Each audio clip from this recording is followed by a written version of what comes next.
Ovechkin. Je pense que c'est un beau geste. A record-setting night for the Montreal Canadiens here on Long Island.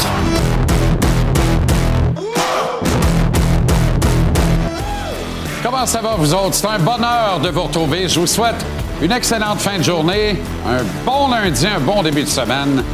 Bienvenue à votre rendez-vous de conversation sportive à tous les jours en semaine à cette heure-ci, ici à JC. Bon, il reste un match à la saison fleuve. Le calendrier régulier du Canadien, on le dispute avec une certaine excitation. Il demeure et subsiste un enjeu, du moins pour les hommes de Martin Saint-Louis demain, enjeu de classement final de la section Atlantique, position dans ce classement, adversaire du premier tour éliminatoire, avantage ou non de la patinoire pour le dit premier tour et peut-être, qui sait, le deuxième tour éliminatoire également. Ce soir, le Détroit est à Tampa Bay, tandis que les Sabres jouent à Chicago. En principe, 2 promenades dans le parc potentiel qui recadreraient le tricolore au 3e échelon, celui où les hommes de Martin Saint-Louis ont le plus de chances de terminer la saison, du moins sur le plan mathématique, à ce stade-ci. Le Canadien qui a d'autre part ramené un dossier de 500 en fin de semaine, ou du moins sur la glace, perdant samedi à domicile devant les Blue Jackets de Columbus avant d'aller triompher hier à Long Island. La défaite de samedi fait mal au projet de championnat de la section Atlantique, ou à tout le moins celui de mériter le crucial avantage de la glace en gagnant demain à Philadelphie. Demain, donc, les Flyers, le Canadien qui a rendez-vous avec un club qui, s'il perd contre la Caroline ce soir, aura obligation de battre Montréal demain. Alors, c'est un match qui promet demain soir, qu'on le veuille ou non. Le tricolore qui a donc subi, à mon sens, contenu éditorial ici, attention, pas une, mais 2 défaites samedi. Une sur la glace contre les Jackets et une par le tandem Gorton Hughes and Associates dans les bureaux. Ils ont encaissé un revers, quoi qu'on en dise, quoi qu'on en pense, dans la négociation avec le clan Michael Age. L'espoir de premier plan a choisi de retourner avec le programme des Wolverines du Michigan pour une 3e saison, ce qui est plutôt rarissime pour des choix de premier tour. Voilà un effet direct, toutefois, de sa blessure à la cheville qui menaçait son nombre de matchs potentiels avec le Canadien cette année, et surtout un effet du fameux NIL, dont on refuse de parler assez, à mon avis. Le NIL, Name Image, qui va permettre à Hage de toucher l'an prochain au moins autant qu'il l'aurait fait en écoulant la première année de son contrat d'entrée dans la Ligue nationale. J'y reviens en détail avec infos précises, notamment au billet de saison vers 18h tantôt. J'ai dit name, image. Il y a likeness aussi que j'ai oublié de vous mentionner, sauf erreur. Vous me pardonnerez. Sinon, c'est un autre week-end à peu près délirant auquel on a eu le droit dans le monde du sport, bien entendu. 2 matchs du Canadien. Rory McIlroy qui fait main basse sur un 2e veston vert de suite sur le prestigieux parcours d'Augusta National en Georgie au tournoi des maîtres. Le CF Montréal qui, pour une 2e saison de suite, après à peine 1 mois, claire son coach pour faire semblant de s'occuper de son club de MLS. Des débuts gagnants et prometteurs du FC Supra du Québec. Une défaite attendue, confirmée d'Arslanbek Makhmoudov, survolé par Tyson Fury en Angleterre devant 60 000 spectateurs et des millions via le portail Netflix. Et un dernier adieu, absolument, mais absolument senti, parfait, à notre collègue distingué, ami Roger Brulotte, qui nous a quittés le 20 mars dernier. Pour un monde que l'on dit meilleur, nous y étions toutes et tous, ou à peu près, dans le vieux Sainte-Thérèse, samedi matin, par une température qui en était celle, et j'ai entendu ça à quelques reprises, donc on a tous pensé à peu près la même affaire. Il faisait un temps de défilé de la Coupe Grey, c'est pas mal, hein? Alors qu'on devait célébrer le printemps. Mais ce qui devait être célébré d'abord et avant tout, c'est Roger. Et là-dessus, on n'a pas manqué notre coup à partir de Roger lui-même, qui a co-signé la mise en scène de ce qui s'est passé là. C'est une réussite totale. Salutations notamment à la veuve de Roger, Pascal Vallée, une grande dame. OK. Le Canadien, Anthony Martineau, tout de suite, comment ça va, Tony? Ça va très bien, merci. Nick Suzuki cimente sa place parmi l'élite de la Ligue nationale de hockey. Dire qu'en début de saison l'an dernier, il y en a encore sur la toile qui disaient on n'a même pas un vrai centre numéro 1. Il serait centre numéro 2 dans plus de 20 clubs de la Ligue nationale. Celle-là, je la trouvais pas pire à l'époque. Ces gens-là sont mystérieusement disparus de la toile aujourd'hui. Ils sont très silencieux, hein? Très silencieux. Non, mais c'est fascinant à quel point les choses peuvent changer vite dans le monde du sport, mais chapeau à Nick Suzuki pour ça. Par contre, je n'étais pas prêt à dire, même l'an passé, moi, que c'était pas un vrai premier centre. Par contre, le terme que tu as choisi, cimente sa place parmi l'élite, ça, c'est parfait. Parce que pour moi, il faisait déjà partie de l'élite en termes de jeu sur 200 pieds, mais là, il cimente sa place parmi l'élite offensive de la Ligue nationale. Écoute, pas besoin de se casser la tête ben pour trouver des chiffres qui parlent d'eux-mêmes. Le tableau des 5 meilleurs pointeurs de la Ligue nationale de hockey. Hey, fans des Canadiens, avez-vous compris? Les 5 meilleurs pointeurs de la Ligue nationale, j'y sais. Nick Suzuki, qui est devancé par Macklin Celebrini, Nathan McKinnon, Nikita Kucherov et Connor McDavid. Seulement, après ça, non. Nick est 5e, là. Et ce qui est fascinant dans le cas de Nick Suzuki, il produit, défensivement, ça va. Regardez la progression de ce gars-là, à quel point c'est linéaire. Ça, c'est une œuvre d'art. OK? La colonne des matchs joués, intouchable. Il y a eu des saisons raccourcies à cause de la COVID et tout ça, là, mais il n'a jamais raté un match dans la Ligue nationale de hockey. La colonne des points, en croissance constante. C'est complètement fou. Nick Suzuki, 101 points. Et à travers les chiffres qu'on voit là... C'est une croissance de 12 points pour une deuxième année de suite par rapport à la saison précédente. Exact. On ne parle pas d'un point, là. On parle d'une croissance qui est non seulement linéaire, qui est exponentielle. C'est un vrai premier centre? Je pense que oui. Je pense que oui. Il n'y a pas de doute. Des chiffres assez affolants maintenant concernant Zachary Bolduc. On ne peut pas compter sur le Canadien pour souffler dans sa trompette trop. Non. On va le faire, nous. Ben, écoute, je veux dire, on n'inventera rien. Par contre, il n'y a rien qui nous empêche de faire nos recherches et de voir peut-être ce que le Canadien ne voit pas présentement à Zachary Bolduc. Le gars est laissé de côté, revient dans l'alignement, a probablement le meilleur match de sa saison. Et hier, quand Cole Caulfield se blesse, qui envoie-t-on sur l'avantage numérique pour le remplacer? Kirby! Pas Birdie, Kirby! Kirby Dach. Oui, qui avait un autre match. J'avais la berlue. Ça se peut que le coach soit trompé rien que d'un chiffre. Exact. 76, 77. Mais non, semble-t-il que non. Tu parlais de chiffres affolants. Je t'invite à regarder les chiffres qu'on va vous présenter à l'écran, JC, parce que ça va parler aux gens. Je veux dire, il fait quand même partie d'un club select, Zachary Bolduc, parmi tous les joueurs de la Ligue nationale qui ont une moyenne de 9 mises en échec et plus par tranche de 60 minutes. Ça veut dire les gars physiques là, dans la Ligue nationale. Là.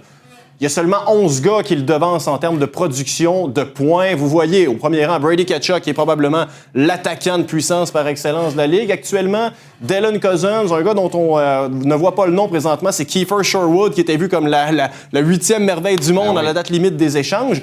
Et Zachary Bolduc arrive 12e en tant que gars de 23 ans qui dispute sa 2e saison dans la Ligue. Et là, je ne veux pas te prendre les pieds plats, là, mais je serais curieux de voir la moyenne de temps de jeu par match de ce palmarès-là. Parce que pour atteindre 9 mises en échec, en moyenne par 60 minutes jouées, Bolduc est probablement celui dans le top 12. Je pense pas de me tromper. Peut-être que je me trompe. J'ai l'impression que ça doit être celui qui joue le moins de minutes de temps moyen de jeu, de temps d'utilisation moyen par match de tout le groupe. T'es pas fou d'avancer ça parce que tu vois les noms. A.J. Greer fait figure de gars qui produit et qui frappe en même temps, mais cette saison, il bénéficie quand même de beaucoup de temps de glace. Il y a des gars comme Marchand, comme Matthew Tkachuk qui ont raté énormément de hockey. Je veux dire, il était en prolongation l'autre fois sur la patinoire, A.J. Greer. Alors, Zachary Bolduc ne joue pas énormément, mais je suis obligé de vous dire que lorsqu'on regarde le combo production offensive versus physicalité, fait partie d'un club select. Et je vais te poser une autre question qui me trotte dans la tête, mais si on l'avait utilisé un petit peu plus avec un autre joueur de centre que Jake Evans, que je respecte beaucoup, là, mais probablement, je sais qu'il y aurait plus que 30 points, non? Non, mais ça donne du gaz aux marinaros de la Terre qui disent « il ne score pas, il n'a pas scoré depuis Noël ». Ben oui, mais quand tu dis ça puis que tu oublies de dire qu'il a joué avec Jake Evans depuis ce temps-là, ben je pense que tu oublies l'essentiel. Puis c'est drôle, hier, il a joué avec Kapanen et aussi Doc qui traîne encore de la patte. Ouais. Et malgré tout, il a charrié le trio, puis ils ont eu des opportunités. Exact. Je pense qu'il y a 3 chances de marquer en 2 chiffres avec Ivan Demidov cette année. Ah! Quel hasard! Ça, je dirais. Mais ça semble être à la mode aussi de dire il a eu sa chance sur le premier trio. Ah, ouais, on fait tellement de l'adoration d'Alexandre Texier. Ouais. C'est hallucinant. Fait que voici Texier, ça a 2. On a une bonne 3, très bonne 4. J'adore la réunion. Ça fait 1 mois, je dis faites jouer Dano avec Evans. T'as un gaucher, un droitier, ça a 4. Ça va bien. Complète ça avec un grinder, c'est Anderson, ça fait un job. Ouais. La 3, je l'aime bien comme ça aussi. Sauf qu'on voit la carence age, là. Ça crée encore un trou. Un immense trou. Et l'inertie à la date limite des transactions d'aller chercher du renfort. T'es pogné avec Texier sur un 2e trio. Alors, ça peut se jouer là. Puis si c'est ça, ça se jouera pas bien. David Reinbacher, lui, a fait sa rentrée hier, pas mal plus tard que je ne le croyais initialement.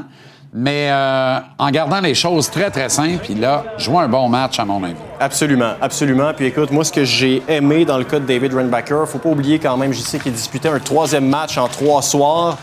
Premier dans la Ligue nationale. Il y a la pression, évidemment, qui vient avec ça. Il y a le voyagement aussi qui l'a amené à New York. Je veux dire, il avait toutes les raisons, le gars, d'avoir les jambes molles. Et à part peut-être sa première présence où je l'ai trouvé nerveux, ce qui est tout à fait normal, ce que je retiens, moi, c'est que le jeu, alors qu'on voit les chiffres hier de David là, contre les Islanders, mais le jeu où il réussit à faire fi d'une pression à 2 joueurs sur lui, sort avec la rondelle, orchestre la sortie de zone, alors que pour moi, c'était l'une de ses grandes carences, la gestion de la robustesse à son endroit en Amérique du Nord. Ça va lui donner extrêmement confiance. Sa mobilité, JC, a également fait beaucoup de bien aux Canadiens, comme sa latéralité. Il est droitier. Et hier, si Reinbacher ne jouait pas, d'après moi, on habillait Stéphane Robida. Mais quand même, il a très bien... C'est pas vrai. Mais Reinbacher a très bien fait. Honnêtement, c'est un bon battant. On a tout fait pour lui voler sa passe, mais c'est bel et bien lui qui a passe. Oui, on y a pensé jusqu'à la toute fin. Bonne affaire de fête. Merci, Anto. Ça fait plaisir. Merci beaucoup. La coupe. Tout le monde y rêve. Aujourd'hui, c'est à leur tour. Et ils savent que ça se joue maintenant. On est excités, ça s'en vient. Mais le Canadien, il sera sans Michael Age. Nicolas Cloutier est avec nous, signe encore une fois un papier intéressant au tvrsport.ca. Ça va bien, Nico? Ça va bien, toi? J'ai pas de bijoux pour te soudoyer, moi, malheureusement. Non, mais c'est à cause du NIL. À cause du NIL, j'accepte maintenant les cadeaux. Name, image, likeness. Écoute, ça merci à ce bijoutier dont j'ignore l'identité et qui m'a offert ce cadeau. C'est quand même réussi. Là. Un méchant moineau. Je l'ai croisé à Brossard. Là. Toute une énergie humaine. Bon, ben, formidable. Voilà. OK, alors Michael Age prend tout le monde par surprise samedi. Prend une décision relativement rare pour des choix de premier tour, mais qui sera de moins en moins rare dans l'avenir, à mon avis, parce qu'en raison du NIL et des modifications des ajournements qui ont été appelés à ce règlement promulgué en 2021, là, on passe à la vitesse supérieure. J'ai l'impression qu'il y a de plus en plus de gars qui vont être tentés d'étirer leur stage dans les collèges américains. Le Canadien, lui, est déçu parce que le tapis bleu-blanc-rouge était prêt à être déroulé, mon cher. Moi, ce que je peux vous indiquer de source fiable et véritable aujourd'hui, c'est que le Canadien avait présenté toutes les options à Michael Age pour qu'il passe chez les professionnels. Donc, essentiellement, on lui a dit, ça peut passer par Laval, ça peut passer par Montréal en brûlant la première année si tu le désires. C'est vraiment à ta discrétion. Nous, notre priorité, c'est que tu passes chez les professionnels et qu'on puisse commencer à s'occuper de toi. Et ce même là, en dépit de la blessure de Michael Age, on était prêt à le faire rentrer dans le giron du Canadien en pleine série, même si on n'avait pas nécessairement l'intention de le faire jouer. On voulait simplement qu'il soit là, qu'il passe dans l'organisation et qu'il suive l'équipe. Okay. Évidemment, ça n'a pas été fait avec le résultat que l'on connaît. Maintenant, je sais que tu veux me parler du NIL. Est-ce qu'on peut crever l'abcès du NIL? En fait, on y viendra parce que tu as quand même travaillé d'arrache-pied pour aller chercher des informations. Et tu as parlé à l'un des conseillers de Michael Age, sous l'égide de Pat Brisson, tu as parlé à Matt Williams, et il t'a décortiqué quelques raisons phares qui expliquent le processus et le dénouement. Donc, 3 raisons. La première, si on peut montrer le tableau, c'est Michael Age n'a pas encore remporté le championnat avec une équipe qui a des visées comme le Michigan. Si Michael Age n'avait pas été blessé et qu'il avait pu livrer le championnat pour les Wolverines, on parlerait peut-être d'un contrat d'entrée là, en ce moment avec le Canadien de Montréal. La deuxième qu'on va pouvoir voir au tableau aussi, c'est le grandir comme un leader. Michael H, là, son capitaine T.J. Hughes vient de s'entendre avec l'Avalanche du Colorado. Donc, il y a une possibilité qu'il soit le capitaine du Michigan l'an prochain et qu'il ait de plus grandes responsabilités dans le vestiaire du Michigan. La troisième, c'est le rodage, parce que Michael H aurait pu avoir un impact dès maintenant dans la LNH sur le plan offensif. Est-ce qu'il aurait été parfait dans les 200 pieds? Bien, pas tout à fait. Surtout au cercle des mises au jeu, là, il y a quelques affaires à retravailler. On aurait pu penser qu'il aurait entamé sa carrière à l'aile. Lui, il veut vraiment s'établir comme joueur de centre et il veut peaufiner ses aspects du jeu comme joueur de centre. Donc, c'est la troisième raison. Et en passant, Alex H ne fait pas partie de ces raisons parce que on me dit qu'il ne sera pas de l'Université du Michigan dès la saison prochaine. Mais il n'ira pas l'an prochain. Oui, et tu remarques que j'ai pas mis le NIL dans les raisons. Non, ça c'est étonnant, mais sur les raisons que tu as mis, moi j'en ai assez. N'en jetez plus, la cour est pleine. Je vais te résumer ça bien simplement. Là. Ça veut dire que Michael H et son entourage pensent qu'il va faire un meilleur développement dans une 3e année dans le même programme universitaire plutôt que dans la prestigieuse organisation du Canadien, qui est désormais reconnue pour développer adéquatement ses joueurs de hockey. Il y a tous les exemples sous les yeux. Kapanen cette année, Slavkovski depuis 3 ans, Caulfield depuis 5 ans, devenu un extraordinaire joueur de hockey, pourtant de dimension uniquement offensive quand il a fait le saut après sa carrière avec les Badgers du Wisconsin. La ligne crue et plate, là, Nicolas, là, du fruit de ton labeur, là. Je veux dire que Michael H, Pat Brisson, Matt Williams, Papa Moment puis le chien Kiki pensent que Michael va mieux se développer au Michigan que chez le Canadien. Pas très chic pour le Canadien, ça, là. Je pense que c'est une combinaison de facteurs. Hein? Ben non, mais je pense que c'est une combinaison de facteurs. Est-ce que c'est un désaveu envers le Canadien? C'est sûr que le Canadien voulait utiliser tout de suite son personnel de développement. Si lui a un sentiment de devoir inachevé avec son équipe, est-ce que c'est une gifle au Canadien pour autant? C'est sûr que le Canadien, sa préférence, c'est de le faire venir. OK, attends une minute. Ouais. On va y aller au NIL. Le temps se bouscule, mais on s'entend, tu as dit quelque chose d'intéressant. Je pense qu'on est d'accord sur un point. S'il est en parfaite santé, il est ici. On n'a pas cette conversation-là ce soir. Il est à Montréal. S'il est en parfaite santé, on parle peut-être d'un championnat. Donc oui, l'un va avec l'autre. Other than that, il est ici. Oui. Il est apte à jouer. D'abord, s'il est apte à jouer son champion national. Bien, c'est parce que. Parce qu'il était nonobstant la blessure. Mais, oui, parce qu'il n'y avait pas du sport, qu'il n'y avait pas d'explosion à son patin, mais le Canadien était prêt à le faire venir, même s'il était blessé. Le Canadien, oui, mais lui, comme il est blessé, il est sûr qu'il ne jouera pas 10 matchs. Il est sûr qu'il perd l'option de l'offre hostile à un moment donné quand il va être joueur autonome avec restriction. Pat Brisson, là. Il n'est pas venu au monde hier, là. Tu comprends? Tu peux pas endormir Pat Brisson avec une berceuse de Céline puis un biberon, là. Ouais. Alors, tout ça, ça joue là-dedans. Là. C'est de dire, on va garder nos noisettes. Puis qui a la chaleur? Le Canadien. Parce que Edge a beau jeu de tout casser. Puis de peut-être dire éventuellement me retourner au draft. Ça se passera pas. Va signer comme joueur autonome. Mais je peux te le dire, ça se passera pas. Ça se passera pas. Parfait. On a des certitudes. J'aime ça. OK. Le NIL. Le NIL, bien, on va crever l'abcès. Tu as raison d'en parler parce que c'est indéniable, Jean-Charles. C'est indéniable que ça change les règles du jeu. Par contre, est-ce que ça a été le facteur qui a motivé la décision? Non. Ça n'a pas été le facteur. On me dit que ça n'a jamais été mentionné. Même pas. C'est comme de dire on s'assure de toucher. Oui, mais j'ai double vérifié. Je suis d'accord. Puis Jean-Charles, j'étais persuadé comme toi que c'était une piste. J'ai triple vérifié. Est-ce que c'est un beau bonus, une cerise sur le gâteau? OK, parfait. Oui, mais il va faire des millions dans la LNH éventuellement. Ça n'a pas été un facteur. Est-ce que ça aurait été un facteur à l'opposé? C'est-à-dire, tu te fais donner un paquet de gomme, t'es un parion, on te met dehors de l'université. Ça aurait-tu été un facteur, ça, pour aller gagner des sous dans le pro? Je pense que oui. Bien, c'est un facteur pour un joueur comme Justin Poirier, peut-être, là. Ah, Justin Poirier qui vient de se déclarer éligible pour la fenêtre des transferts. Oui, mais Edge va faire des dizaines de millions. Je pense pas qu'il va dormir la nuit en pensant à ça. Ça n'a pas été une considération pour Edge. C'est ce que je peux confirmer. OK. Mais ça change les règles du jeu. C'est indéniable, Jean-Charles. On s'entend là-dessus. C'est un très beau bonus. Ah, un bonus! Tout est un très beau bonus. Ouais. Merci, Nico. Merci, excellent travail. On te lit au tbrsport.ca. On retrouve le beau Arnaud Gasconadon. Un adepte du NIL, d'ailleurs. Il aurait adoré que ça existe à son époque. On parle avec Arnaud de football au retour.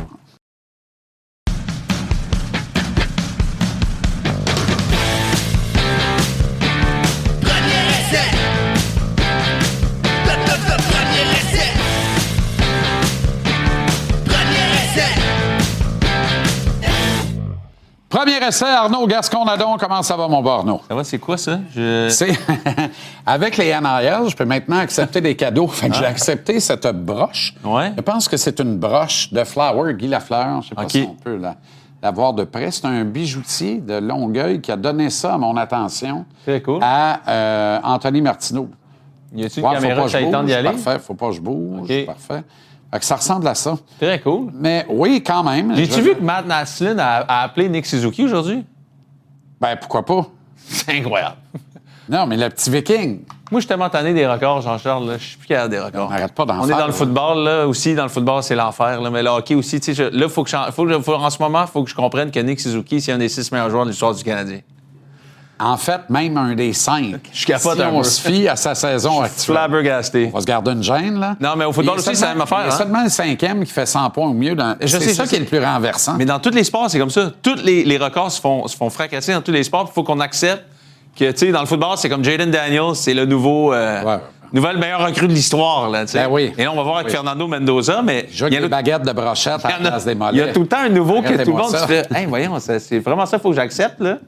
En tout cas. Brad Collinson Oui.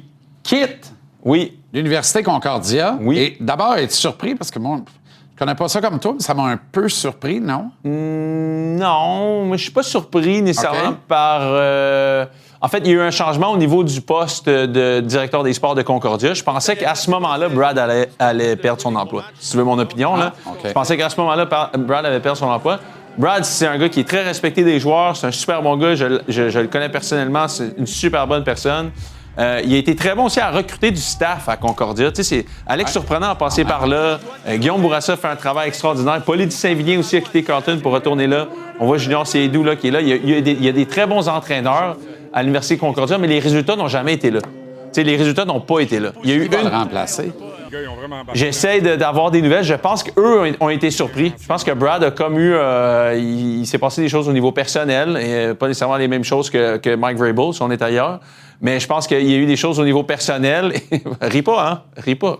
Essaye de pas rire. Non, mais c'est parce que tu fais que la caméra n'est pas sur toi, tu ris un peu, puis elle revient sur toi, puis t'arrêtes de rire. Essaye de pas rire. OK. Mais je pense que... Je l'ai pas mis dans mes sujets, c'est là, mais il est tellement bon. Mais en fait, non, Brad, je pense que c'est au niveau personnel. Tu sais, ça prend beaucoup de temps à coacher, ça prend beaucoup de temps. Puis je pense qu'au Québec, il manque un zéro à côté du chèque de paye pour le nombre de temps que ça prend. Oui, probablement. Fait que je pense Ben, qu'au niveau... Pas partout. Bon. Presque. Donc, je pense qu'à ce niveau-là, je pense que les gars mettent autant d'heures, sinon plus que même aux États-Unis. Et donc, c'est comme, OK, ben qu'est-ce qui se passe au niveau de la famille, mes enfants, tout ça, on reprend en considération tout ça. Et puis là, on a remis ça en considération et on ne sait pas qui va le remplacer. De ce que j'ai entendu, ce serait quelqu'un à l'interne. Paulie de Saint-Vilien, qui est un coach très respecté, qui a roulé sa bosse autant dans le professionnel que je connais très bien, et coordinateur en défensive, le respect des joueurs, ça pourrait être lui. Je pourrais voir aussi, flat out of nowhere, mais Guillaume Bourassa, un de mes très bons amis, Ouais. coordinateur des unités spéciales.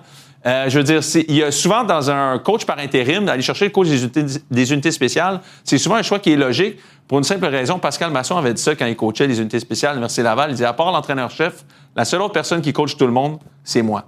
Donc, Tu le coach vois des pas unités un spéciales, tu vois tout le monde. genre un adjoint... Pas là. là. Un adjoint identifié comme un dauphin éventuel dans les rangs universitaires, faire le saut comme HC directement en Concordia, ou un adjoint dans la CFL descendre à HC au niveau universitaire. Je lance Mathieu Bertrand et Byron Archambault. Non. OK. Non, Mathieu Bertrand, il prend la job de Glenn Constantin quand Ben, Glenn c'est ça. quitte. C'est le dauphin dont je te parlais. Non, là. mais ça va peut-être venir, à mon avis, plus Est-ce vite que ce que Glenn va d'autres quitter? pensent. Ah oui? Moi, je pense que oui. Ah oui. Je veux pas lancer de fausses rumeurs, mais je pense qu'il y a des mouvements du côté de OK. Québec au niveau de la restructuration de l'entreprise Rouge et Or, OK. football. Et je pense que certaines personnes comme Glenn vont peut-être voir plus rapidement que plus tard reconsidérer la décision de faire est-ce que je reste dans cette transformation-là ou est-ce que j'occupe un autre poste dans cette organisation-là. Je ne serais pas surpris qu'il y ait un changement au niveau du coaching staff de Laval dans les 5 prochaines années, disons. Il ne faudra OK. pas attendre 20 ans. Là. Dans 2 semaines, repêchage de la NFL. Ouais. Qui dit que Mendoza n'est pas un prospect car il manque d'attributs? Stevie Mais en fait- Wonder? Stevie Wonder, celui qui voit, en fait.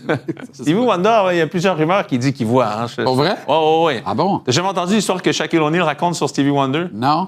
Elle est tellement bonne. Je vous invite à aller voir sur Internet. Mais en fait, la rumeur court que... Des fois, il y a du monde qui ont vu Stevie Wonder conduire, genre à Los Angeles, tu sais. Voyons. Oui, non, je te dis, il y a des rumeurs comme ça sur Stevie Wonder qui Il y existent. a une Tesla. Allez sur... Non, c'est genre décapotable. Okay. Allez sur... Kevin Hart aussi fait un bon sketch sur Stevie Wonder qui voit, en fait. Mais Shaquille O'Neal, c'est la meilleure. Il dit qu'à un moment donné, il était dans un truc de All-Star Weekend NBA. Puis il dit, il rentre dans l'hôtel. Puis tu sais, Shaq, 7 pieds 1, 360 livres. Là, en vraie vie, il est impossible à manquer. Puis là, il arrive... L'ascenseur arrive devant lui. Fait qu'il rentre dans l'ascenseur. Les gens sortent, il rentre. Il y a une personne dans l'ascenseur, c'est Stevie Wonder, qui est devant les chiffres. Shaq, il dit, je dis pas un mot. Je rentre dans l'ascenseur, la porte se ferme, l'ascenseur monte, puis Stevie Wonder, il dit, « What's up, Shaq? » Et Shaq raconte ça en faisant « Comment tu sais que j'étais là? Comment tu sais que c'est moi, tu sais? » Puis l'histoire était 40 pour aller... Ils ont un 6e sens. Ben ouais, c'est ça. Non, mais c'est vrai. Ça se peut. Ben, oui.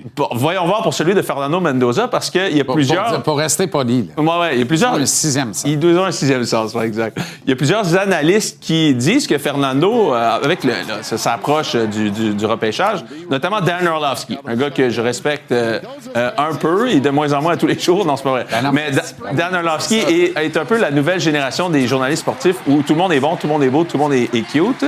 Et il n'arrive plus à dire que personne est mauvais, là, en fait. Là. Dan, tout le monde est écœurant.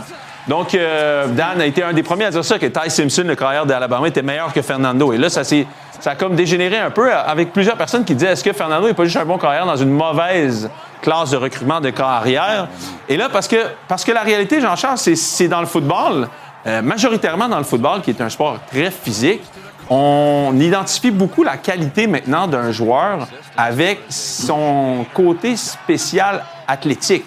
Tu sais, je parlais tantôt de Jaden Daniels, mais Caleb Williams est un bon exemple de ça. Josh Allen, Lamar Jackson. Tout ce qu'on voit dans le football professionnel maintenant, c'est un carrière qui fait des jeux spectaculaires. Fernando Mendoza n'est pas spectaculaire dans la façon qu'il joue. Non, il est bon, c'est tout. Il gagne, tabarnouche. C'est encore de la place pour quelqu'un qui est bon, puis c'est tout. Il gagne. Puis regardez, ça, c'est ses statistiques en carrière. Puis ça, c'est 27 touchés, là, c'est dans la zone payante. Aucune interception. Il est parfait. Puis il a gagné. Je veux dire, il n'y a qu'à s'intéresser. Juste l'année dernière, là, il a battu Ohio State, il a battu Oregon, il a battu Penn State sur une dernière drive extraordinaire. Il est allé battre Miami au National Championship et il a couru avec la balle pour marquer un touché. Donc, il était capable de tout faire. Puis, reste que, tu sais, on parle encore des carrières qui sont spectaculaires, mais je pense encore que le meilleur carrière de la NFL, c'est Matthew Stafford. Je pense que si Tom Brady revenait, il serait dans le top 3. Je pense que les meilleurs carrières, on oublie que souvent, les meilleurs carrières, même qu'on a en ce moment, là, je veux dire, on a eu Sam Darnold au Super Bowl, qui est un carrière athlétique, mais somme toute, c'est un carrière de la pochette. Puis je pense que Fernando Mendoza maîtrise la pochette comme personne, l'a fait dans les dernières années. Il n'y a pas de l'air d'un choix numéro 1, comme on a vu dans les dernières années, soit Jalen Daniels ou Caleb Williams ou autre, mais c'est un gars tellement efficace. Ben oui. C'est un meneur d'hommes. C'est un gars que ses joueurs adorent. On va faire de la boucane pour faire de la boucane, faire parler de monde. Peut-être. Moi, je pense que c'est juste qu'en réalité, on n'identifie plus nécessairement un joueur au haut du classement du repêchage s'il n'est pas nécessairement athlétique. Et on oublie que la position, surtout celle de quart, moi, je pense que Fernando, là, pourrait être un des meilleurs quarts de l'histoire de la NFL au terme de sa carrière. Il a tous les attributs que Tom Brady avait.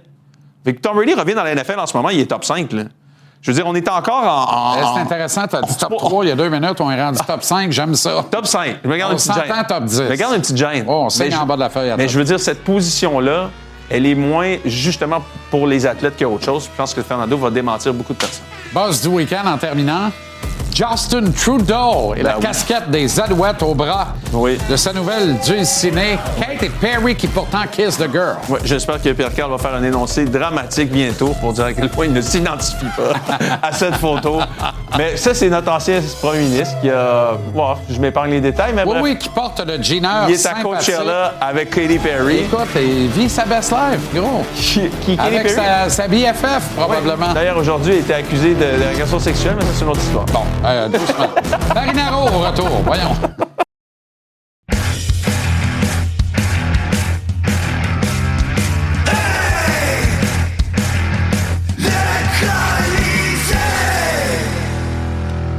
Avec Marinaro, avec Tony Marinaro. Oh, oh, oh, oh, bello. Ah, vous êtes là? Comment ça va? Ça va pas pire, mais t'as mis les couleurs qui m'inspirent parce que je veux te lancer sur la situation du CF Montréal en partant. Non, je ne suis pas le prochain entraîneur. Moi, une diminution de salaire, ça m'intéresse pas. Faire mon podcast, là. Non, mais quand même, faut-il se surprendre, Tony? Pendant qu'on inaugure un stade colossal à Miami pour y faire jouer Lionel Messi, on nous relaie des images aux quatre coins de la MLS. Je regarde ça, il y a un buzz, c'est le fun. On revient chez nous et je dis, mon Dieu, on jouait avec ces gens-là il y a 5-6 ans à peine. Pour l'instant, techniquement, on joue encore avec ces gens-là. Qu'est-ce qui se passe ou qui ne se passe pas? Oui, je sais, c'est pas compliqué.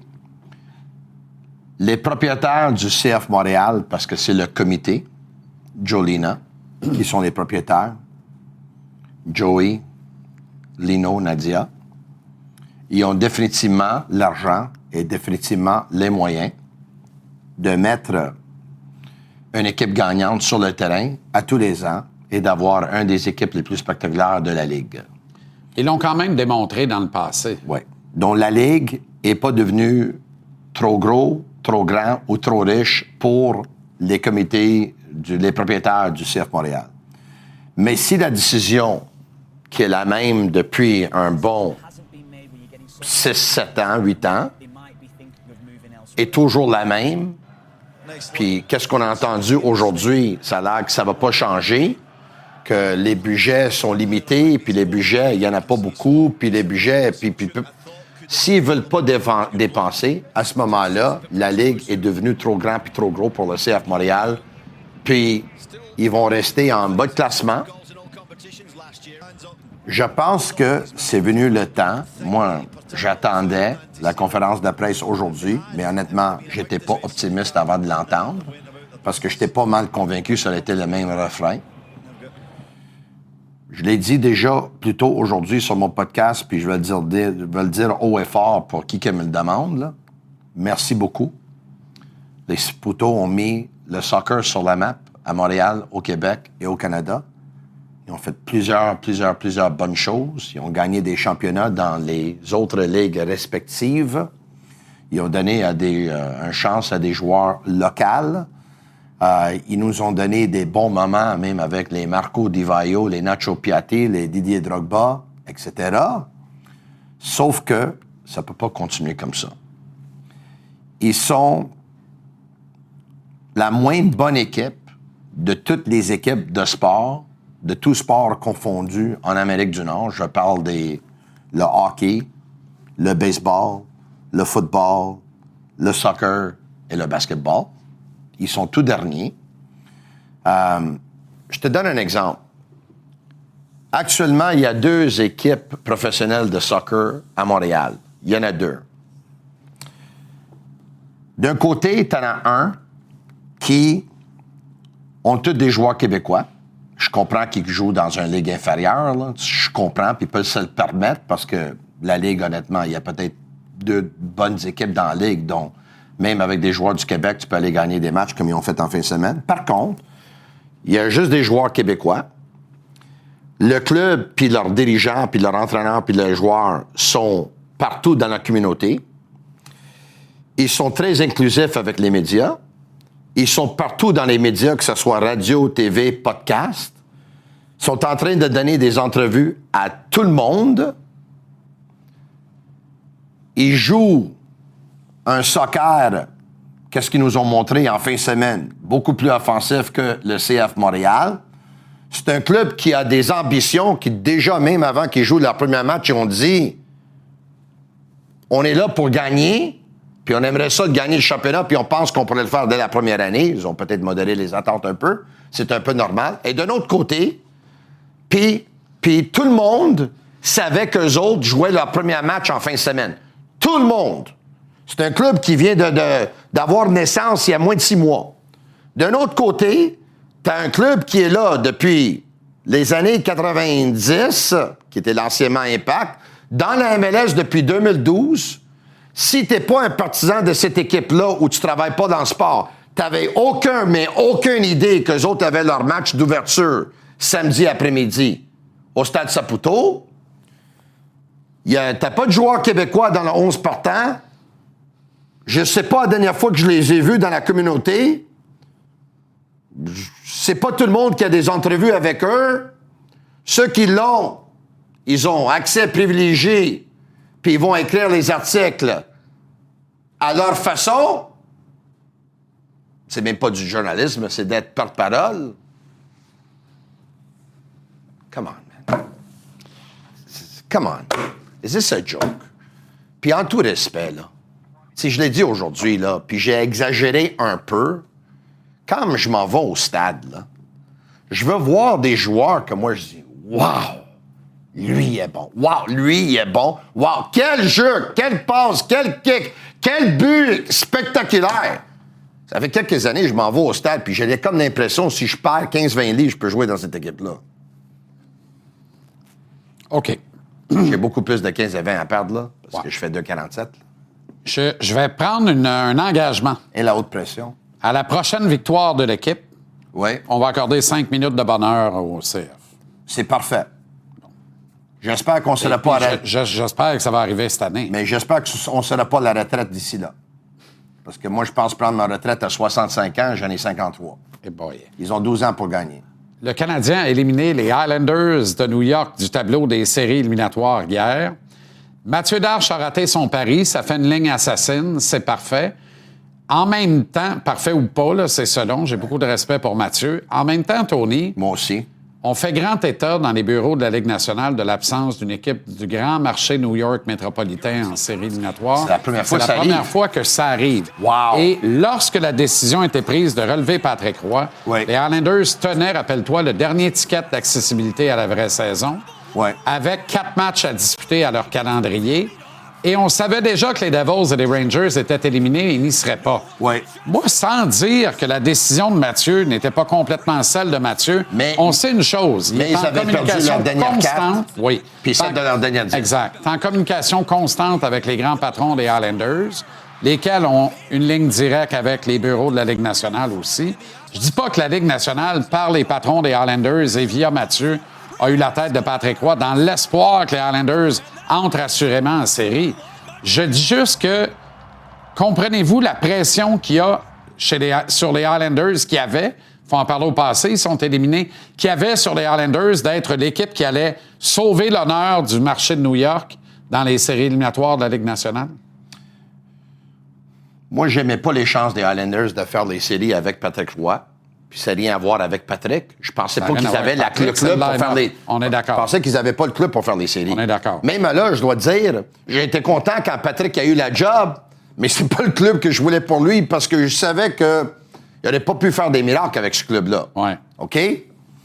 Je suis pas surpris qu'ils l'ont pas fait avec Pete DeBoer. Moi, personnellement, Jean-Charles, j'ai aucune information dans ce dossier-là, donc je ne mentirais pas aux gens pour dire que j'ai l'information. J'ai la misère à croire qu'ils voulaient engager Pete DeBoer parce que Pete était disponible, puis il pensait qu'il l'aurait perdu. celle-là, non. C'est pas Scotty Bowman, là, non, Pete ben DeBoer. Là. Ben Tu sais, non. à un moment donné, c'est pas Jacques Lamarre non plus, un arrête. Là. Non. Je pense que le courant peut-être passé moins avec Patrick et Mathieu que ça passait en début de saison. Complète la phrase. Nick Suzuki, le meilleur centre du Canadien depuis... Que j'ai vu de ma vie avec le Canadien. Wow! Mais j'ai comme, tu sais, je suis né en 72, là. Oui, Tu sais, t'as vu Jacques Lemaire. J'ai vu Jacques Lemaire en 79, j'avais 6 ans et demi. Ouais. Mais Jacques Lemaire jouait avec Schott puis Lafleur, puis il n'a jamais eu une saison de 100 points. Grand joueur! Grand joueur. Mais Suzuki appartient maintenant à l'élite. on va dire que c'est le meilleur joueur de centre qu'on a vu depuis Lemaire, peut-être mieux. Aucun doute. C'est quand la dernière fois qu'un joueur du Canadien était top 5 des pointeurs de la Ligue nationale à la fin d'une saison? Lafleur en 79, À peu près. c'est ça. Ciao, Bello! Ciao, ciao! Ciao! Le premier de 2 agitateurs au retour, Antoine Roussel.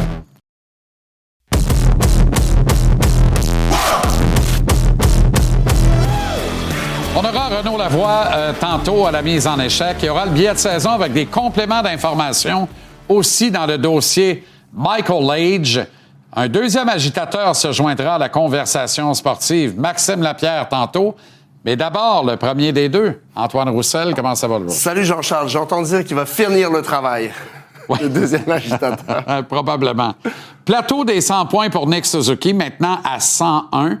Donc, confirmé deuxième année de suite où il progresse de 12 points par rapport à la saison précédente.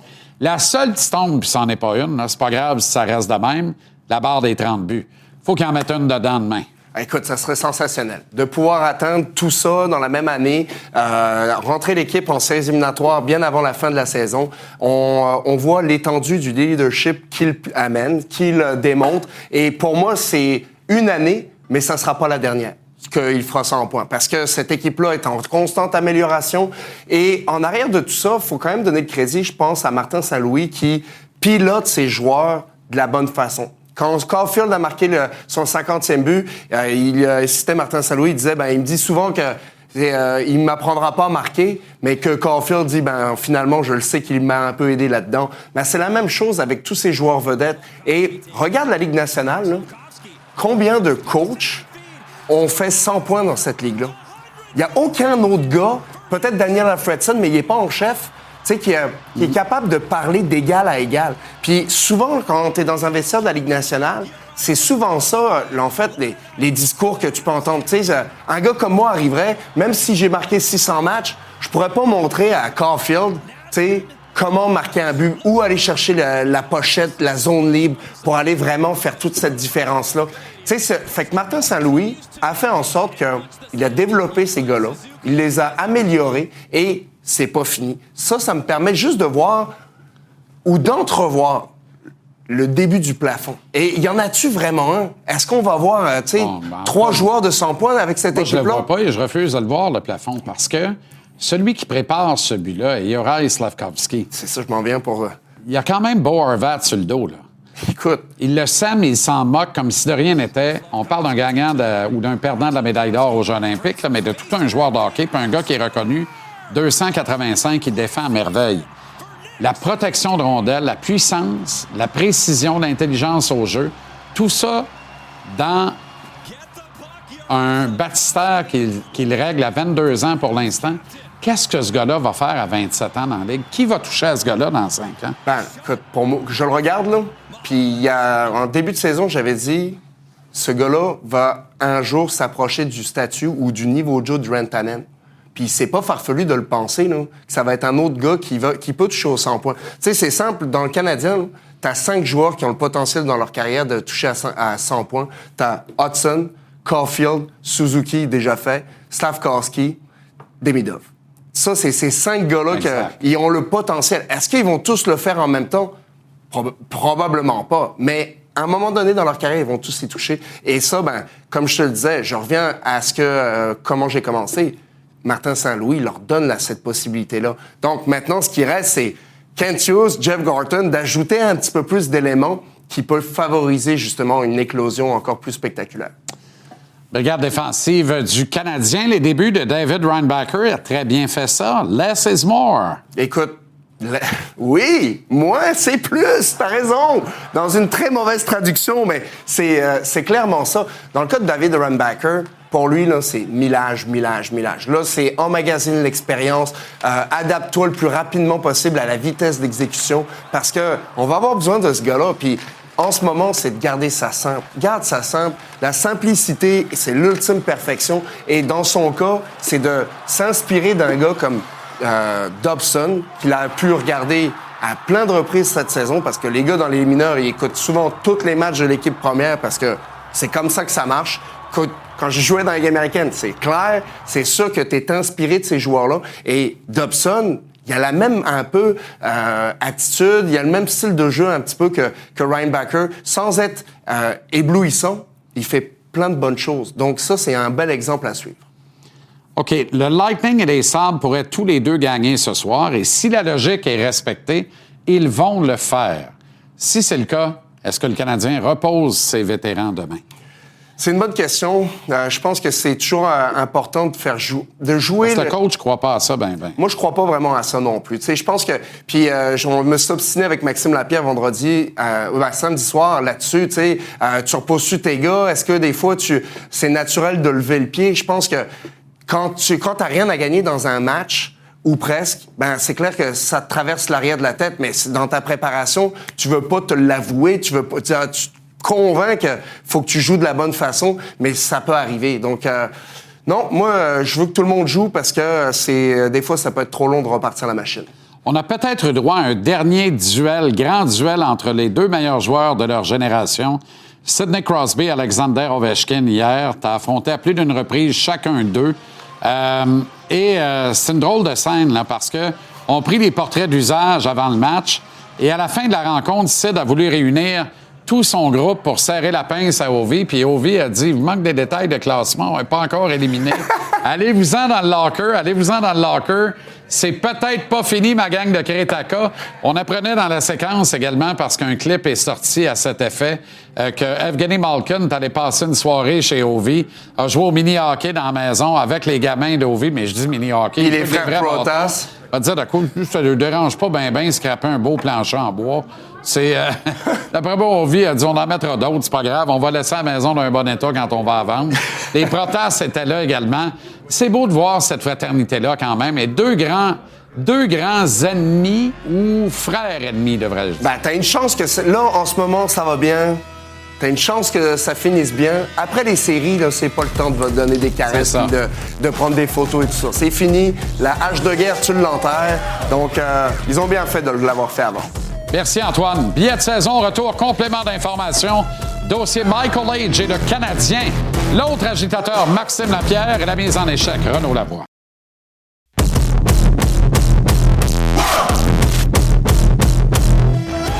Le Canadien a perdu pas une, mais deux fois au cours de la journée de samedi. Battu nettement par les Blue Jackets de Columbus sur la glace, le tricolore a aussi encaissé la défaite, mordu la poussière aux mains de Pat Brisson et l'un de ses futurs illustres clients, si ce n'est déjà le cas, en tout cas ici à Montréal, Michael Hage. Ce dernier a choisi de demeurer une troisième saison avec le programme des Wolverines du Michigan de la NCAA. Une décision mûrement réfléchie qui démontre une belle maturité de la part du kid. On dit haut et fort en chœur Brisson et le Canadien.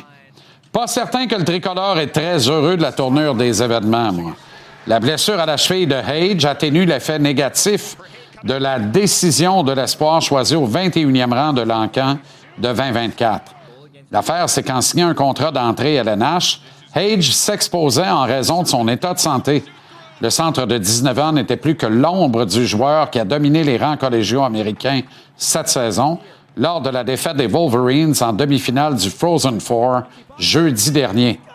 Impensable de l'insérer dans l'alignement du Canadien en fin de semaine, compte tenu de l'état de son bas du corps. Or, si Hage ne cumule pas 10 matchs total, saison et série incluses, en 25-26, il perd son droit de recevoir une offre hostile lors d'une éventuelle négociation de contrat à titre de joueur autonome avec compensation. Une autre avenue était évidemment celle du contrat d'essai avec le Rocket de Laval, mais sans certitude de guérison complète lui permettant de faire feu et peut-être rejoindre l'équipe première en deuxième ronde des séries, le risque était carrément trop grand.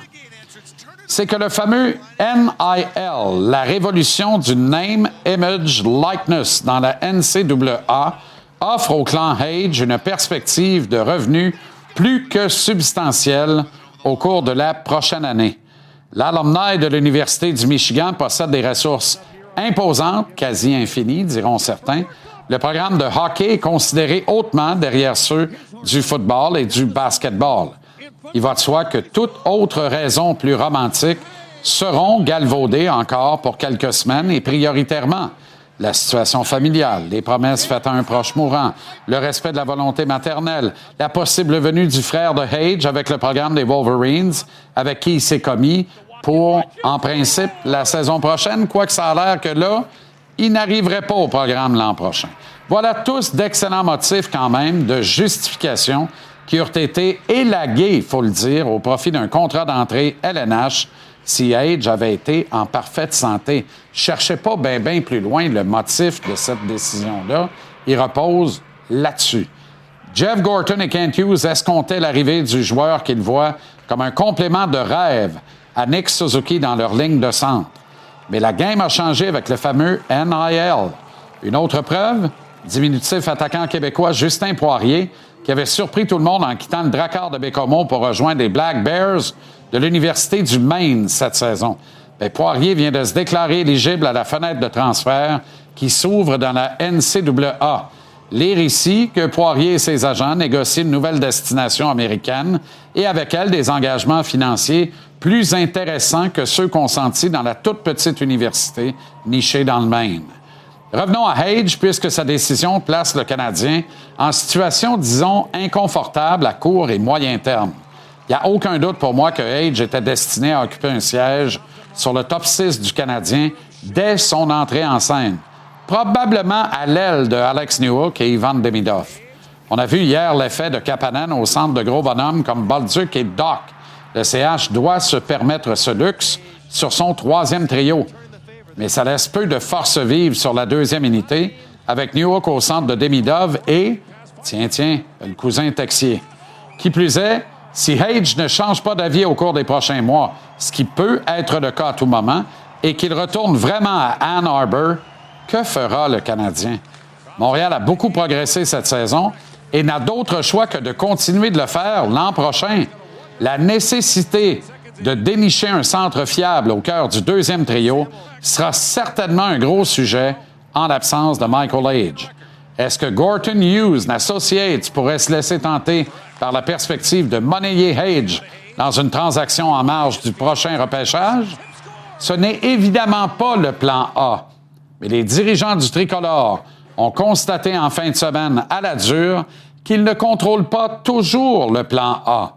Alors, dans ce cas, aucune option ne doit être écartée, à mon avis. Maxime Lapierre, Café Football, l'agitateur.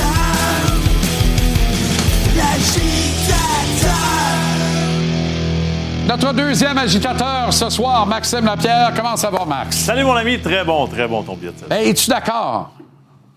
Avec quelle partie? Non, il dit non. Très bon billet de saison, mais je suis pas d'accord. Avec quelle partie? Parce que...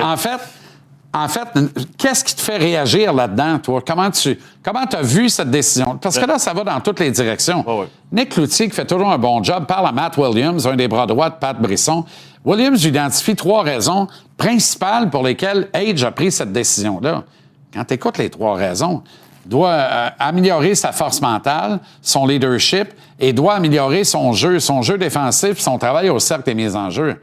Moi, je suis le Canadien, là, je lis ça, je dis OK. Je veux dire qu'eux autres pensent que Michigan est un meilleur endroit dans une 3e saison du même programme universitaire pour développer que nous autres, le Canadien ici, avec des succès de développement de Caulfield qu'on a vu, Demidov cette année, Kapanen, Slavkovski, puis là, Ryan Barker qui a eu des bons débuts hier, on va en parler tantôt. Ouais. Comment tu prends ça, c'était le GM du Canadien? Je la trouve moins drôle. C'est surprenant, c'est sûr et certain. Tu te dis, tu as la chance d'arriver avec le Canadien de Montréal, oublions la blessure dans tout ça, tu as la chance d'arriver dans ce groupe-là puis commencer à construire de quoi de sérieux. Tu te dis, je vais être là le plus rapidement possible. Okay? Exact. Si on prend son angle de vouloir être plus fort puis s'améliorer sur certains aspects, j'essaie de revenir en arrière quand j'étais jeune, 19-20 ans. C'est sûr que c'est plus confortable de le faire avec les gens avec qui tu travailles depuis que tu es jeune, dans un environnement où tu es très confortable, puis tu ne ressens pas la pression, puis tu te sens pas comme un jeune joueur, puis un changement de vie, un changement d'adresse. Si dans sa tête, il se dit « je suis pas assez fort physiquement puis je pense pas être prêt », ça se peut, ça, Jean-Charles. Puis si c'est un jeune mature, parce qu'on s'entend, là, je l'ai dit à Pat Brisson en entrevue samedi soir, c'est un grand geste de maturité si vraiment il fait les choses de la bonne façon. Parce que la solution facile, c'est de dire « je m'en vais pour jouer pour le Canadien puis j'espère être là pour avoir du temps de glace ». Mais si tu te dis « quand je vais arriver dans un an, je vais être encore plus fort physiquement, ça va mieux aller, mais tous les petits détails, je veux travailler avec ça au Michigan, dans une organisation que je connais », ben ça reste un signe de maturité pour moi, si c'est ça. En même temps, tu le sais, quand tu as joué dans le film, là, l'an passé, il y a eu une saison difficile, il était tout seul. Fait qu'il avait tendance à jouer tout seul. Cette année, on a travaillé cet aspect-là de son jeu. Il est devenu un joueur beaucoup plus complet, beaucoup plus collectif. Je veux dire, c'est pas au Michigan avec une poignée, une chaudière de rondelles puis un coach de spécialité à pratiquer des mises en jeu à tous les matins. Tu peux faire la même affaire à Montréal et travailler avec Adam Nicholas. Tu peux travailler avec un des meilleurs groupes de développeurs dans le monde du hockey. Qui plus est, pour guérir ta blessure, tu as quand même une équipe médicale extraordinaire ici, même si celle du Michigan est parmi les meilleures aux États-Unis dans le réseau collégial. À un moment donné, tu l'as fait le tour du jardin. Qu'est-ce qu'il va apprendre de plus à jouer 45 matchs avec eux autres? Je dois t'avouer que je cherche encore la réponse. Je ne sais pas pourquoi, mais c'est sûr qu'il n'a pas fait ça pour rien, parce que c'est trop attrayant de jouer pour le Canadien de Montréal. Exact. Mais ça veut dire que c'est pas bon publiquement de dire, on va faire 1 million. Avec le NIL. Puis, tu comprends? Puis, on va garder nos noisettes. On garde toutes les cartes dans notre jeu, puis notre pouvoir de négociation avec l'organisation du Canadien. C'est le genre d'affaires que tu peux pas dire publiquement. Fait que là, tu es obligé d'essayer de jouer la carte romantique. Ce côté-là, je l'aime moins. Ça, c'est sûr et certain. Puis, il faut faire attention aussi. Là. Moi, comme jeune, j'aurais eu peur que tu te dis, ils vont aller chercher un autre deuxième centre, comme tu disais, sur le marché. Là. Pourquoi pas? Là, tout d'un coup, lorsque tu arrives et tu es prêt, il y a peut-être un petit peu moins de place, même si tu es un espoir de rêve. Là. La Ligue nationale n'attend pas après personne. Tu sais, le Canadien, cet été, là, lorsque Kent Hughes va regarder son alignement, là, il va se dire, on commence à être pas mal rendu là. Tu veux-tu, si toi puis moi, là, on se parle en septembre, là, puis qu'on fait le line-up, on dit, OK, Kapanen, t'es encore au centre de la 2 cette année, là. On n'est pas rendu à l'étape suivante, on n'est pas de next level, là. Je pensais avec ce qu'on avait vécu l'an passé, là, on passait à l'étape suivante cette année. On va se regarder et on va dire, attends une minute, il nous manque encore l'an prochain, puis on parle encore du deuxième centre. Là, on va interchanger. Tu vas te mettre en tuxedo, puis moi, je vais mettre ton coton watté club social. Je vais mettre un tuxedo. Pas tuxedo, mais tu pourrais animer en tuxedo, puis moi, je vais mettre des cotons wattés pour venir te parler. OK. C'est bon? C'est un pari qu'on se fait, ça? Très bien. C'est bon. J'ai hâte. J'ai vraiment hâte. J'espère qu'on va avoir un deuxième centre. Là, parce on va que parler de Kapanen. Je suis pas sûr que je vais rentrer dans ce soupe-là. Avec un chanteur d'opéra. Je veux pas voir dans quel état on va te le redonner après. Ça, c'est ça. OK, Nick Suzuki, il y a quand même du bon, là, tu sais, puis moi, je suis certain que Martin Tambour joue le vert, là, puis toute l'organisation aussi, mais en même temps, là, il est blessé. Ça tue un peu l'amour, là, parce que es-tu d'accord avec moi que lui, il arrivait, il jouait top 6, là, comme c'est arrivé avec Caulfield? Pour moi, il n'y a pas de doute. Là. Moi, je pense qu'on aurait dû le tester là pour se préparer justement aux prochaines saisons. Le plus vite que tu joues en série. Tu sais, les séries éliminatoires, là, des fois, c'est 4 matchs. Puis tu as appris plus que 100 matchs dans la Ligue nationale de hockey. On va le voir là. C'est intense comme ça. Tu sors d'une série puis tu te dis, bon, mais je suis prêt. Je vais avoir une longue carrière parce que le stress... t'as pas de pratique, ton niveau de concentration doit être plus élevé. Les séances vidéo, t'apprends beaucoup sur la Ligue nationale de hockey. Puis t'apprends c'est quoi le petit 10 qui te manque pour être capable de compétitionner contre les bonnes équipes. Parce que jouer contre les dernières équipes au classement, là, ça représente pas bien la Ligue nationale de hockey, là, un mardi soir dans la saison régulière. Quand t'arrives en série puis tu joues contre le Lightning de Tampa Bay, t'apprends. Cinquième meilleur marqueur de la Ligue nationale, Nick Suzuki. Bon, on se rappelle pas d'avoir vu ça, là. On est vraiment, il faut reculer dans les années 70. Et il y a 101 points. Il manque un but pour la barre des 30. Là. J'espère qu'on va tout faire pour y permettre de le scorer demain.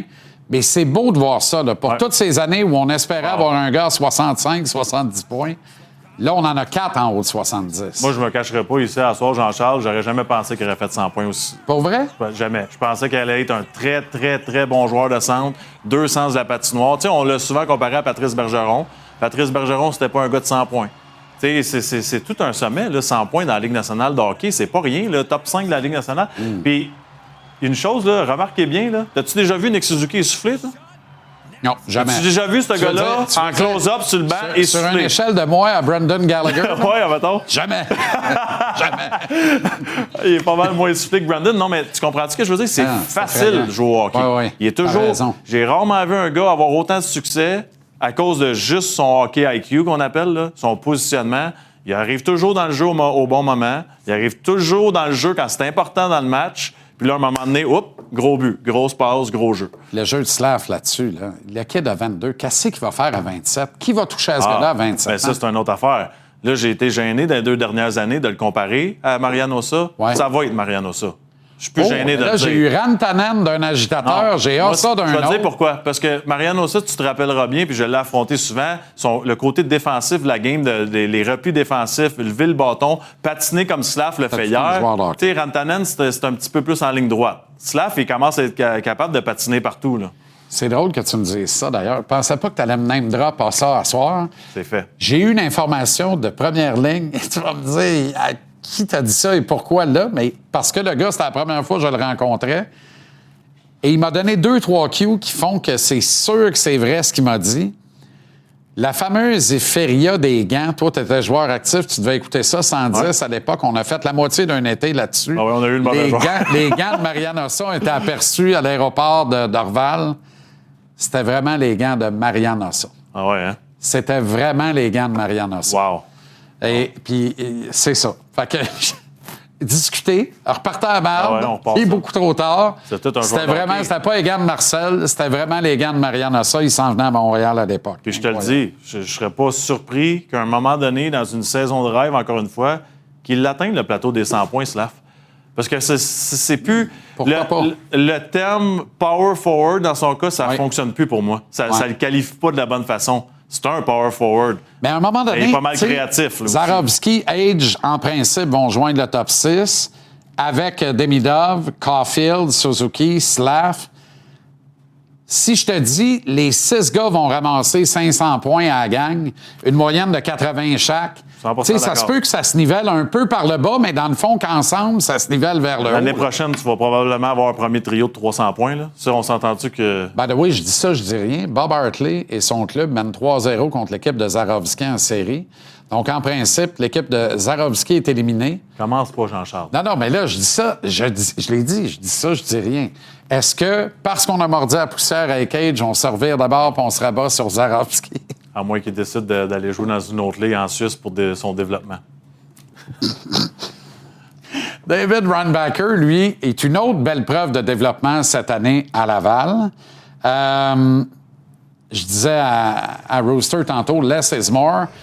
Il n'a pas été flashé hier, mais tout ce qu'il a fait, il l'a bien fait, mon humble avis. Je ne sais pas si tu es d'accord. Exactement. Lorsque tu parles à des dépisteurs de la Ligue nationale de hockey, ils amènent souvent le terme « simple skills ». Qu'est-ce que ça veut dire, ça, théoriquement, les qualités simples d'un joueur de hockey, de lever le bâton, prendre ta prise d'information, faire ta première passe rapidement, mettre le puck dans le vide quand c'est le temps, pas prendre de risques, toutes ces petites choses-là. Bien réagir à la pression. C'est ça, bien réagir. Deuxième homme dans une bagarre pour venir aider ton coéquipier. Je parle avec la rondelle, bien évidemment. Il a tout fait ça hier. Puis Regarde ça, là. N'oublions ça, pas, c'est beau, là. Regarde-les. c'est de la patience. 3e match en 3 soirs, là. En plus. Je veux juste vous dire que je l'ai fait, moi, dans la Ligue américaine. 3 matchs en 3 soirs, là, c'est théoriquement comme si tu étais parti 24 heures sans dormir puis que tu avais fait le parce qu'il y party a toute la d'autobus soirée. là-dedans, hein? Non, mais tu te sens comme ça, là, sur la patinoire. Tes points de repère ne sont pas les mêmes, ta vision n'est pas la même. Donc, moi, très impressionné par son premier match. Je veux pas partir en peur, mais il reste que ce gars-là, ça fait quand même longtemps qu'il joue dans le hockey professionnel. Si tu considères que je joue en Suisse à Cloton, j'ai joué dans cette ligue-là en Suisse. Là, c'est plus fort que la Ligue américaine, selon moi. Donc, il y a 3 années ou 2 années et demie d'expérience de ce côté-là, plus ce qui est arrivé à Laval. Est-ce qu'on peut lui donner une chance? Moi, ce que je vois dans ses aptitudes de base, je pense qu'il est meilleur que Struble puis Joker à ce moment-ci de la saison. Maintenant, si on parle de robustesse puis d'expérience, c'est pas la même chose. Mais ce gars-là, hier, m'a pas... Puis oublie pas, là, tu regardais son langage corporel. Il parlait au gars, il riait, il était pas là silencieux Non, comme non. j'ai peur d'être dans la Ligue nationale de hockey. Exact. Il a pris sa place. Malgré la softness un peu fatigante de Doc, moi, j'adore le portrait Kapanen, Bolduc, Doc sur une 3. J'aime les centres gaucher-droitier, Evans et Dano, avec Anderson Ça, sur une 4. parfait, ça. Je suis surexcité à un détail près, le cousin français qui reste accroché ça à 2 avec Newhook et Demidov, tellement que je me dis en série, selon l'adversaire, swing-moi donc, tu sais, si c'est le Lightning, là, swing-moi Texier avec Suzuki Caulfield, puis redescends Slav, mais avec Newhook et Demidov pour avoir un bel équilibre 4 trios. Il manque vraiment juste un ingrédient dans le top 6. Sinon, ce bottom 6-là fait bien du sens. Le Bolduc, là, qui n'avait pas joué, qui revient avec un but, une passe, qui a joué tout un match de hockey, qui est une bougie d'allumage. J'en charge de la misère avec Dak. Je le vois, le package, là, le gros bonhomme qui a des mains et du talent, puis on espère toujours qu'il devienne ce joueur-là. J'ai de la difficulté. Puis je me mets dans la peau. Je l'ai mentionné hier, puis je vais le mentionner ici. Si je suis Brendan Gallagher, avec un A, qui a été dans l'organisation depuis longtemps, je regarde Dak, viens prendre un café, Puis j'ai dit ces 4 vérités. J'ai dit, moi, là, je suis en haut avec un popcorn. Prêt à tuer pour prendre ta Puis place. je te regarde, toi, puis c'est pas qu'il joue mal, c'est que c'est-tu vraiment juste ça que t'offres quand tu te bats pour une place dans l'alignement? Parce que c'est ça, sa réalité. C'est qu'il se Exact. bat pour une place dans l'alignement. Exact. Sois affamé un petit peu, là. Tu sais, à un moment donné, ça a plus rapport avec le talent puis qu'est-ce que tu peux offrir. Va au filet, aie l'air fâché, aie l'air de vouloir l'avantage de la glace, donne-en un peu plus. C'est pas assez. Tu sais, si je suis tanné d'entendre, ouais, mais là, il revient d'une blessure. Là, ça fait longtemps là, qu'on se dit ça. Là. Il a bien joué quand il est revenu la dernière fois. Il a eu une bonne séquence. Ça y a pris 4-5 matchs. Il est peut-être capable. là-dedans aussi. Mais c'est pas assez, Jean-Charles. Ouais. Imagine-toi si on arrive en série puis Dak joue comme un gros bonhomme. Ça Exact. change la donne. Complètement. Joue comme un gros bonhomme. Complètement. Faut qu'il arrête de regarder. Lui, là, il doit arrêter de regarder vers Suzuki, Caulfield, Slav. Il doit regarder vers Anderson. Ouais, ouais. C'est pas Anderson, mais une mise en Je ne échec. jamais avec ces gars-là. Ah. C'est un gars de 3e trio Sincèrement, à l'aile, dans Jean-Charles, le là. meilleur des cas. Là, l'affaire, il prend le steak d'Anderson parce qu'on veut absolument un 4e trio qui peut mettre en échec n'importe qui l'autre bord. Si t'envoies Doc là, ça se peut que ça marche pas. Fait que t'es obligé de mettre Anderson qui est plus responsable, mais ça prive Anderson de temps de jeu de qualité avec Kapanen et Par exemple, Bolduc. là, tu as Dano, Evans, Anderson, ce trio-là, n'importe quand contre le trio de Kucherov. N'importe quand contre N'importe n'importe qui. quand. c'est Puis bon. Anderson lâche pas Kucherov. Exactement. Tu as 2 joueurs de centre Exactement. responsables qu'ils vont rester en arrière, puis tu Exactement. permets à Anderson d'aller s'amuser. Va frapper, mon homme. C'est ça. Amuse-toi. Mais si Doc faisait ce job-là, Mais ça, tu sais, c'est un choix, hein, Jean-Charles, tu le sais. Ouais. Si ça te tente pas depuis une vingtaine d'années Il de y a faire des ça, chances que ça te tentera changera jamais. pas. Il faut. Tu sais, à un moment donné, as-tu vraiment Dak en avant de toute la gang? Là, on a un nouveau mix à Montréal. C'est pas Ouais. celui des séries, Ouais. c'est celui des joueurs. ouais. Oui, mais. Tu c'est l'as en ça. avant, tu sais. Non, mais. Ouais, OK. Je pense que j'aime mieux Gallagher. OK. Ben oui. Mais qui est le meilleur chum de Doc dans ce club-là? Kent Hughes. Ouais, mais parmi les joueurs, on va te le dire, là, porte le numéro 14 puis un 100 en avant. Bon, OK. Bon, non, mais. On est rendu là. Non, mais le petit signe à la fin, ils sont 4. Ah les ouais, 3 c'est- mousquetaires sont 4. Le 4e, Kirby Doc. Je dis ça, je dis rien. Il est capable. Il l'a dans son coffre d'outils. Ouvre-le, le coffre d'outils. Mais être méchant, là, tu sais, ça s'enseigne pas. Tu le sais. T'as raison. Regarde, moi, j'étais un doux. T'es un petit doux, toi. Mon petit Un sucre petit, d'orge. C'est toi. surtout le petit que j'aime. Red Wings Lightning, Sabre Blackhawks. En principe, demain, il n'y a pas d'enjeu. On repose-tu les vétérans? Non, là, on joue. Il faut se préparer pour les séries. Là. À un moment Et donné, d'accord. il faut jouer au hockey. là. On est d'accord. OK, Max. Ça, c'est les Excellente soirée, raccourcis. merci. Salut, Jean-Charles.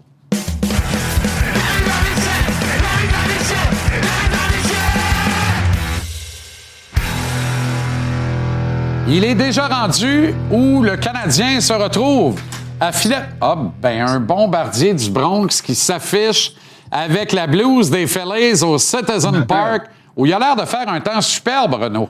Super, 28 degrés. Mais attends, Aïe, avec aïe, aïe. le 3 de Bryce Harper, qui aurait dû... Wow! Excuse-moi, Jean-Charles. Whoop. Là, tu vois, le Oups. vent, quand il y a trop de vent, c'est ça que ça donne. Le 3 de Bryce Harper, qui aurait dû être un Yankee, en passant. Je dis ça, puis Oui, je dis oui, rien bien comme sûr, tu dis bien souvent. sûr. Je regarde ça, Qui aurait Renaud, dû tu être un Grand Prix. Un t'es Yankee. encore ramassé les pires billets dans le stade? Ben, en fait, là, je suis dans la section au champ droit parce que je veux trouver un endroit pour faire, évidemment, ma discussion avec toi, mais inquiète-toi pas que je vais être plus près du marbre. Entre Ah, ben, le ça, marbre et c'est le bon. troisième but, là. Et t'as Quand la, on plus est- belle, t'as la plus belle blouse de l'histoire des Phillies, et de loin. Ouais, ouais. Quel Bryce jersey, Harper. quelle blouse. Regarde. Bryce Harper, je le répète, aurait dû être un Yankee. Ouais. Et c'était son rêve. C'est comme si Sidney Crosby avait dit « Moi, je veux jouer pour les Canadiens, c'est mon rêve. » Puis les Canadiens avaient fait « Tout quoi, Sid? On passe un tour. Ouais. OK, on revient sur la décision de Michael Age et son clan samedi de demeurer une autre saison dans le programme des Wolverines du Michigan. C'est important parce que il y a toutes sortes de spéculations présentement concernant ça, Jean-Charles, concernant justement la raison pourquoi il a décidé de rester au Michigan. Moi, il y a encore une partie de moi qui pense qu'il pourrait qu'il pourrait s'entendre avec les Canadiens cet été. Changer OK? d'idée, hein? Oui, Oui. je suis d'accord. Mais, en même temps, il fait un cadeau au tant qu'à moi, à son club d'NCAA en décidant, Jean-Charles, de ne pas prendre la décision aujourd'hui. Pourquoi, quand je dis pas prendre la décision d'aller dans la Ligue nationale aujourd'hui? Pourquoi? Parce que à partir d'aujourd'hui, pendant les 15 prochains jours, le portail de transfert est ouvert. Oui. OK? Quand tu as Michael Hayes dans ta formation et tu es les dirigeants de la formation du Michigan, c'est plus facile d'attirer des joueurs de qualité, OK, dans ton équipe, sachant très bien que les chances de gagner le prochain Frozen Four sont grandes. Alors, est-ce une faveur? Je ne suis pas dans la tête de Michael Hayes, évidemment, là, Jean-Charles, on s'entend. Il y a cette possibilité qui est quand même très, très forte. Il retourne dans la NCAA avec Michigan la saison prochaine. Mais le fait que le portail de transfert ouvre aujourd'hui, le fait qu'il n'est pas à 100%, qu'il n'aurait probablement pas joué beaucoup pour les Canadiens, j'ai l'impression qu'il se dit, il n'y a aucune presse. Surtout, n'oubliez pas une chose qui est très importante. Lane Hudson, quand il a décidé, lui, de partir de la NCAA à la Ligue nationale pour brûler une année, OK? Oui.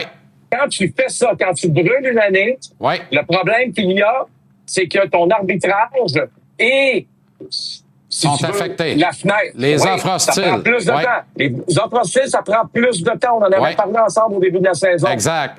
Alors que Michael Hayes, il décide, lui, de prendre la décision cet été, Jean-Charles, et de se dire, bien, moi, je vais commencer la saison avec les Canadiens. Exact. Il va pouvoir arriver à l'arbitrage plus rapidement et aussi à recevoir, la fenêtre des offres hostiles va s'ouvrir plus rapidement aussi. Alors, pas besoin de te dire que je pense sincèrement que ça aussi, ça fait partie de l'équation et il ne faut surtout pas l'écarter. Je le répète, je ne dis pas qu'il va signer avec les Canadiens, je dis qu'il est en position pour changer d'idée. Exactement, exactement. Et c'est tellement pertinent, très intéressant. On surveille d'ailleurs Justin Poirier qui a quitté dans le fracas le Drakkar de Bécomo pour les Black Bears du Maine et qui s'est rendu éligible à la fenêtre de transfert.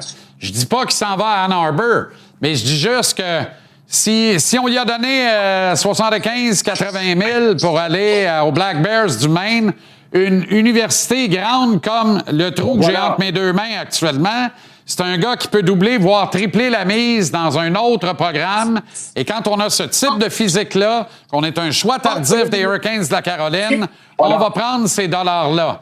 D'autre part, est-ce que le Canadien pourrait être tenté de redérouler le tapis bleu-blanc-rouge en marge du prochain repêchage amateur de la Ligue nationale, sans quoi on pourrait peut-être impliquer Michael Hayes dans une transaction? Et je m'explique, c'est pas le plan A, mais le Canadien l'an prochain va devoir gérer les attentes qui vont être de faire mieux que cette année.